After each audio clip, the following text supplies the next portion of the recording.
Nipah virus ബാധ നിരീക്ഷണത്തിലുണ്ടായിരുന്നവരുടെ പരിശോധന ഫലം പുറത്ത്. വിശദമായ വീഡിയോയിലേക്ക് പോകും മുമ്പ് നിങ്ങൾ ആദ്യമായിട്ടാണ് ഈ ചാനൽ കാണുന്നതെങ്കിൽ ഇപ്പോൾ തന്നെ ഈ ചാനൽ സബ്സ്ക്രൈബ് ചെയ്യുക.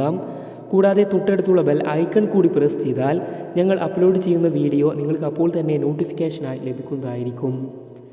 നിപ്പ വൈറസ് നിരീക്ഷണത്തിലുണ്ടായിരുന്ന 16 പേരുടെ സ്രവ പരിശോധന ഫലം ഇന്ന് നെഗറ്റീവായി. ആരോഗ്യമന്ത്രി വീണ ജോർജാണ് ഇക്കാര്യം അറിയിച്ചത്. ഇതോടെ ആകെ പരിശോധിച്ച സാമ്പിളുകളുടെ എണ്ണം 58ആയി. നിലവിൽ 21 പേർ നിപ്പ സംശയത്തെ തുടർന്ന് നിരീക്ഷണത്തിൽ തുടരുകയാണ്. ഇവരിൽ 17 പേർ സമ്പർക്ക പട്ടികയിൽ ഉൾപ്പെട്ടവരാണ്. 12 പേരെയാണ് സമ്പർക്ക പട്ടികയിൽ പുതിയതായി ഉൾപ്പെടുത്തിയത്. ഇവരെല്ലാം സെക്കൻഡറി കോണ്ടാക്ട് വിഭാഗത്തിലുള്ളവരാണ്. ഇതോടെ സമ്പർക്ക പട്ടികയിലുള്ളവരുടെ ആകെ എണ്ണം 472ആയി. നിപ്പ പ്രതിരോധ പ്രവർത്തനങ്ങൾക്കായി നിയോഗിച്ച പ്രത്യേക കേന്ദ്ര സംഘം ഇന്ന് മലപ്പുറത്തെത്തി. നിപ്പ ബാധിച്ച് മരിച്ച വിദ്യാർത്ഥിയുടെ വീട്ടിലെത്തി സംഘങ്ങൾ കുടുംബാംഗങ്ങളുമായി സംസാരിച്ചു. മഞ്ചേരി മെഡിക്കൽ കോളേജ് ആശുപത്രിയിലെ ഐസൊലേഷൻ വാർഡും പാണ്ടിക്കാട് കുടുംബാരോഗ്യ കേന്ദ്രവും സംഘം സന്ദർശിച്ചു.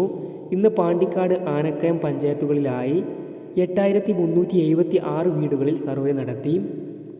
നിപ്പ ബാധിച്ച് കോഴിക്കോട് മെഡിക്കൽ കോളേജിൽ ചികിത്സയിലായിരുന്ന 14കാരൻ മരിച്ചത് കഴിഞ്ഞ ദിവസമാണ്. മലപ്പുറം പാണ്ടിക്കാട് സ്വദേശിയായ കുട്ടിയാണ് മരിച്ചത്.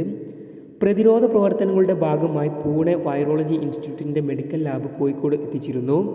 ഇത് സ്രവ പരിശോധന എളുപ്പത്തിൽ പൂർത്തിയാക്കാൻ സഹായിക്കുന്നുണ്ട്. കൂടുതൽ സർക്കാർ അറിയിപ്പുകൾക്കായി നിങ്ങൾ ആദ്യമായിട്ടാണ് ഈ ചാനൽ കാണുന്നതെങ്കിൽ ഇപ്പോൾ തന്നെ ഈ ചാനൽ സബ്സ്ക്രൈബ് ചെയ്യുക. കൂടാതെ തൊട്ടടുത്തുള്ള ബെൽ ഐക്കൺ കൂടി പ്രസ് ചെയ്താൽ ഞങ്ങൾ അപ്ലോഡ് ചെയ്യുന്ന വീഡിയോ നിങ്ങൾക്ക് അപ്പോൾ തന്നെ നോട്ടിഫിക്കേഷനായി ലഭിക്കുന്നതായിരിക്കും.